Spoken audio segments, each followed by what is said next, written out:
Brought to you by GTA, your island, your network. A need to bring its building up to code. Inspectors with the Guam Fire Department this week placing Rev Tax building under a fire watch. GFD Fire Chief Daniel Stone. Currently, the landlord was given 5 days to come up with a written proposal or a plan of execution in order for them to become compliant. The property is owned by the Jotan Enterprises of Saipan. Chief Stone says efforts from the landlord to correct the lack of the fire prevention system have been proactive.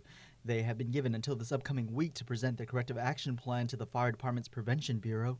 We will hold them to that proposal.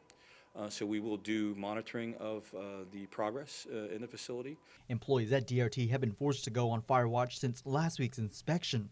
It's allowed in the fire code, and as long as the parties keep that fire watch in place, everybody should be safe. That is the provision that we've put in place as an interim fix in order for them to keep the business open. Obviously, there's a lot of government business that gets conducted in that building, so to close that building would be a huge inconvenience to our community, and we're trying to work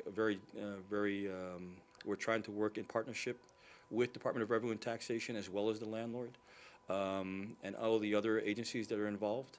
GFD is also waiting to find out just how long the building's fire protection system has been out of order. They were not able to provide us with the documentation immediately. I'm not sure if that's something they'll be able to provide to us at a later date.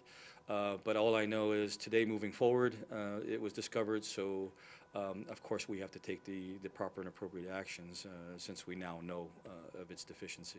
As long as they're providing a reasonable effort towards compliance, we will work with them as best we can, realizing the impact that could take place if we were forced to close the facility down.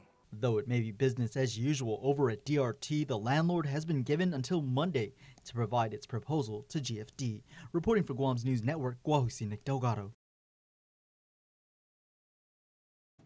Brought to you by GTA, your island, your network.